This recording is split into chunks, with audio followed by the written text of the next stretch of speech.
Good morning, ladies and gentlemen. Today we will be working on my favorite furnace, the Atwood.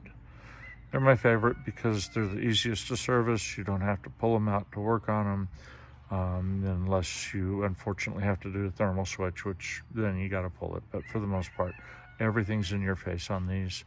I got to do a motor replacement in this because it's that time of year. People want to start using their furnaces. So we will get to the motors behind the plastic cover here. I'll also show you a secret about the rusted up combustion wheel back there and a tool that I've made. So let's get started. So step one will be get the burner out. There's a wing nut right there that you take off and this pulls out. I will put some anti-seize on this to stop it because it was pretty hard to pull out without damaging it. Step two is there's a screw right there on the plate. Take that out, take that one out, take that one out, and that one out. You don't have to keep track because all these sheet metal screws are the same size. And then out comes the burner assembly, the igniter, and the sensor, and the gas valve all in one shot. Next we will take and spray some lubricant on this to start it de-rusting a little bit and allow the tool to get this off of here. Next step, unplug your circuit board, take the 4 little screws out of the cover, and then you'll be able to lift the cover up like this.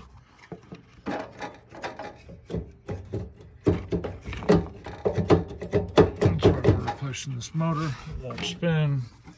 We've lubricated this. There is a hole right here to be able to put a long handle Allen wrench in there, and that'll also serve to get the blower wheel off.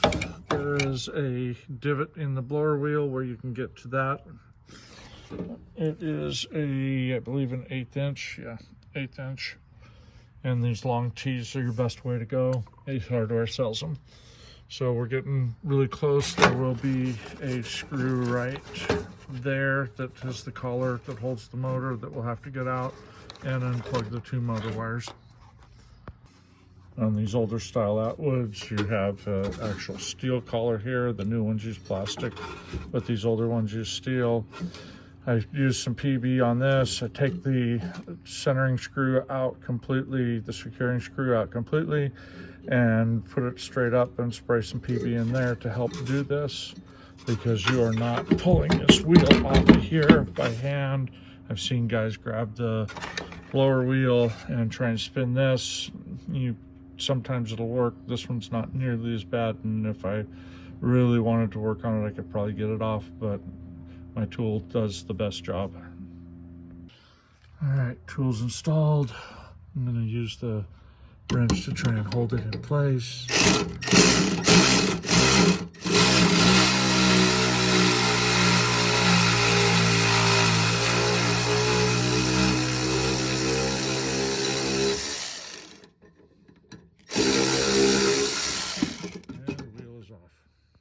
There's a wing nut right there that holds the circuit board in.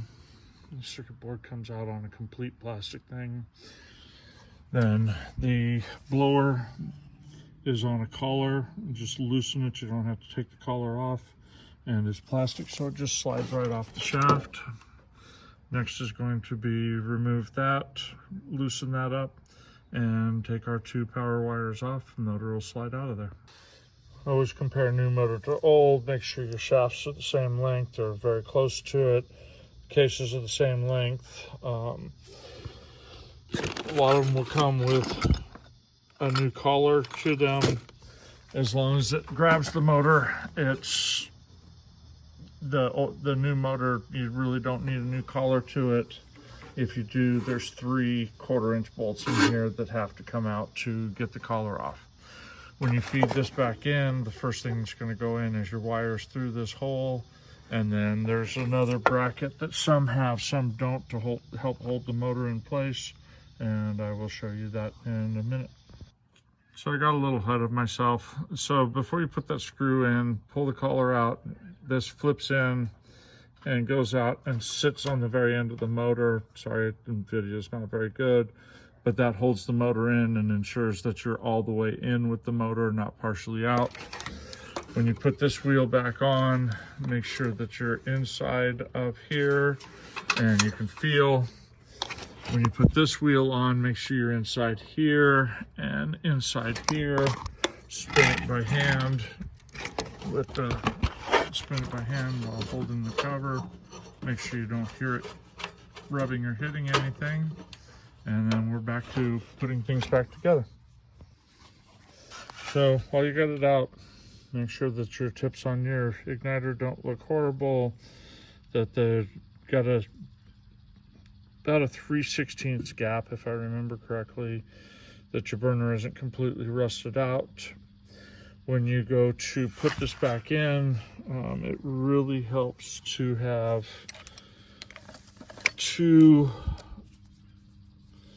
of these 6-inch extensions to get in there.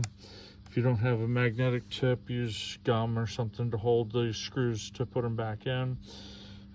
Slide it in nice and gentle. When you are about this point right here, make sure that you reconnect the igniter wire, because you can't get it once it's all the way in. Once you're that far, and before you put this in, shine a flashlight back there, make sure there's no mud dauber nests. You can see they had started something. If they're further back, you're going to have to deal with it with a fish or something. Make sure you tighten this up, and as always, when you turn the propane back on, make sure you spray some soapy water on this and make sure it does not leak. All we're down to is putting some anti-seize on the tube, slide it in, and put the wing nut on it. So we have a running furnace, despite the newer looking switchboard that's there. I had to grab one out of my truck because it wouldn't spark. This one lit right up, so we'll get a switchboard into it. Here's what the old motor looked like.